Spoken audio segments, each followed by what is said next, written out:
اللي شت الاخت امينه ستيل، شكرا لك اختي العزيزه الكريمه. كذلك واحد المتتبعه ام خليل، كذلك بزاف ديال المتابعين. كنعتذر وسمحوا لي اللي ما شفتوش، دابا نعاود نشوفوا. كنشكركم على التضامن ديالكم مع الام ديالي، مشكورين. هانتوما كتشوفوا الاخوان البارح. سلام الله عليكم ورحمه الله تعالى وبركاته الحباب الطيبين، تحياتي لكم جميعا. عاوتاني اليوم صبحت في المحكمه الاخوان، ان انا شوفوا انا راه ما غادي نسب حد، ما غادي نجاوب حد بشي حاجه خايبه.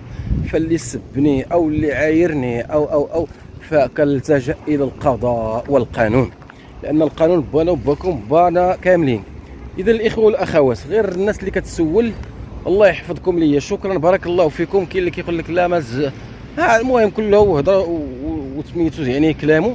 شكرا لكم. ها المحكمه راه مورايا دابا، عاد خرجت الاخوان باش تسولت في واحد الشكايات بعدا. راهم غاديين الحمد لله. غير هو كاين شي شويه ديال الوقت. علاش؟ لان كانت المحكمه راكم عارفين الاضرابات والموظفين ما كانوش كيخدموا. دابا عاد بدات الامور شي شويه كتتحرك، وبداو الملفات شي شويه كيتحركوا. فالاكتضاد ويعني خاصك تساين، لا بد ما تساين الاخوان. كاين 4 ديال الشكايات انا غادي فيهم ان شاء الله، وغادي نزيد الخامسه ان شاء الله بحول الله. علاش كنقول غادي نزيد الخامسه؟ لان كل شي واحد كيحاول مثلا استفزازي او فانا ما غاديش نرد عليه، فغادي نجاوبه بالقانون الحباب. ما غاديش نجاوب والله ما نسب شي واحد ويسبوني ويعايروني ويقولوا لي.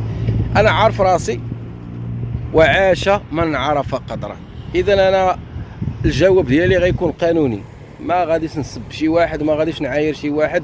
انا خلي بنادم اللي بغى يسب حاجه وحده المتابع، الله يكثر خيركم ويخلف عليكم، شكرا الدعوات ديالكم. واللي سبني او عايرني في شي لايف لحقاش انا ما كنتفرجش، والله ما كنتفرج ولا مابوني مع شي واحد، فكيسبني شي واحد فغير بعث لي. ما تقولش انا عارف المتابع كيبعث لي وحشمان كيقول لي ما بغيناش نسمح لي صيفط لك هذا.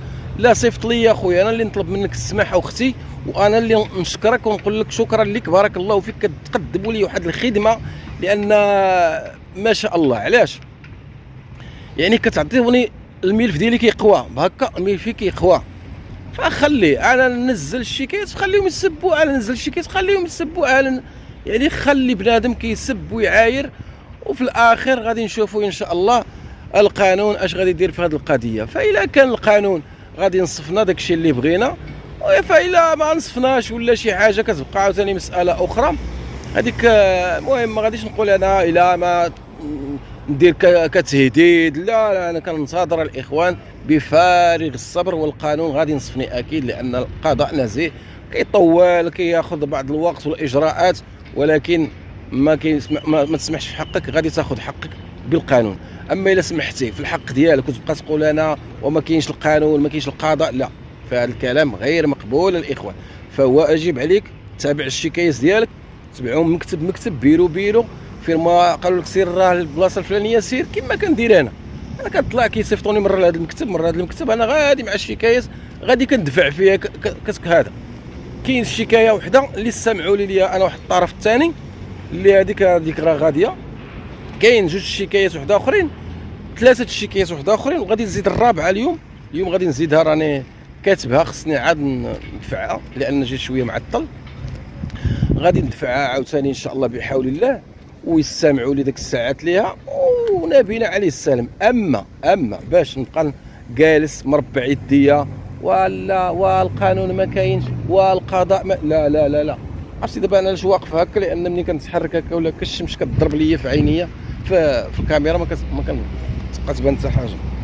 المهم هادشي اللي بغيت نقول لكم الاخوان، جزاكم الله عنا خيرا. كنشكر الاخت اللي شت الاخت امينه ستيل، شكرا لك اختي العزيزه الكريمه. كذلك واحد المتتبعه ام خليل، كذلك بزاف ديال المتابعين. كنعتذر وسمحوا لي اللي ما شفتوش، دابا نعاود نشوفوا. كنشكركم على التضامن ديالكم مع الام ديالي، مشكورين. هانتوما كتشوفوا الاخوان البارح اللي نزلت معكم واحد الفيديو تعرضت للسب من جديد والاهانه، وراني ما سمعتكمش كل شيء لان الفيديو المقطع فيه تقريبا شي 5 ديال الدقائق كلها سب ولعن امك وجداك، وانت ستار الكلب، انت ستار الداير، انت ستار الفاعل. انا ستار الاخوان باخلاقي، ستار بكرامتي، ستار باي حاجه زوينه، بتربيتي، بالحمد لله. انا ما غادي نسب، ما غادي نعاير، ما والو، انا كنجاوب بالقانون. اما باش نجلس انا نسب ونعاير، ماشي من تربيتي وماشي من اخلاقي. المهم ما عليناش.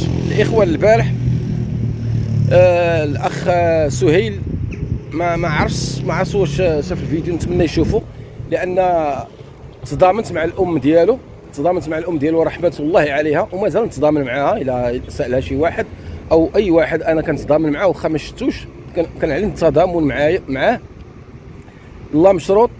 باي واحد تساءت له، تسبات له امه او اخته او اطفاله او فانا اتضامن معاه تضامن لا مشروط. وما غاديش زعما نقول لا هذا صاحبي ولا انا ما في هذه المسائل ما صاحب حد.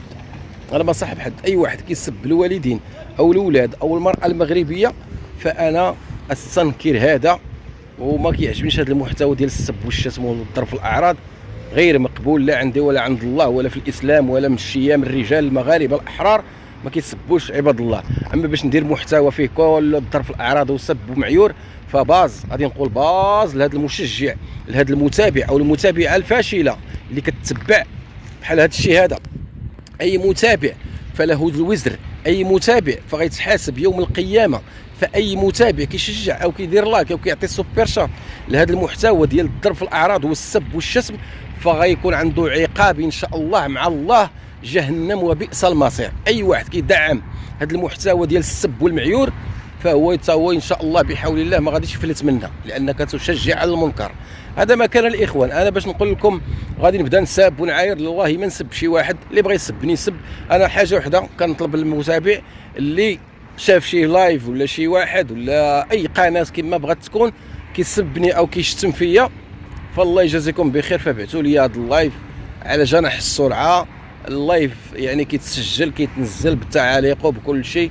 جزاكم الله. هذه هي الخدمه اللي تقدموا لي صافي. ما طالب منكم لا فلوس لا حتى شي حاجه. الخدمه اللي نطلب منكم وهي تكونوا معايا حاضرين ناظرين الاخوه.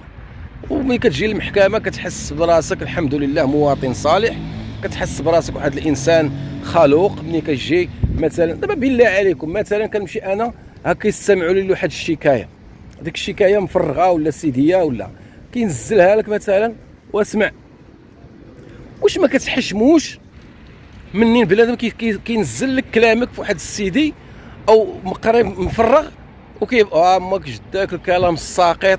ما فهمتش، والله ما فهمتش اخوتي. انا هاد البشر بحال هكا كيفاش داير النوع الطينه ديالو، فين تربى، واش من بيئه وعلاش، ما فهمت والو.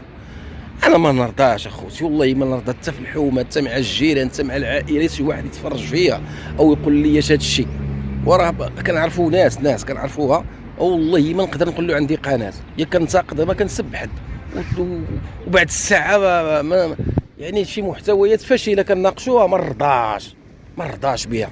ولكن مع الاسف هذا هو الرائج. دابا شحال من حاجه كتهضر عليها شي حاجه اللي هي زوينه ما كاينش التفاعل، الناس كتمشي للتفاهه، كتكون انت مضطر باش تناقش واحد الموضوع تافه. علاش؟ لانه هو موضوع الساعه. ويجي واحد اخر يكتب لك وتسير تخدم وانت يا ما عندك ما يدار، وانت شكون اللي قال لك انا عندي ما يدار؟ شكون اللي قال لك انا عندي ما يدار؟ عندي ما يدار. وهذيك الخدمه ديال اليوتيوب حتى هي راه خدمه، والناس راه كتعيش بها، والناس كتشري بها السيارات الطوموبيلات وهذا الشيء.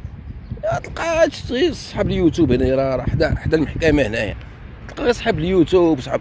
حنا ما شرينا والو، حنا في هذا اليوتيوب ما خصناش، ما عندناش، ما خصناش. اللهم لك الحمد. خدمنا بعرق كتافنا بكري، وشرينا الدويره ديالنا بكري بعرق كتافنا. اما اليوتيوب راه غير غادي كنطبي داري، وراه المشاهده ديال 2000 مشاهده و3000 و1000 بحال كتلقط الدراهم.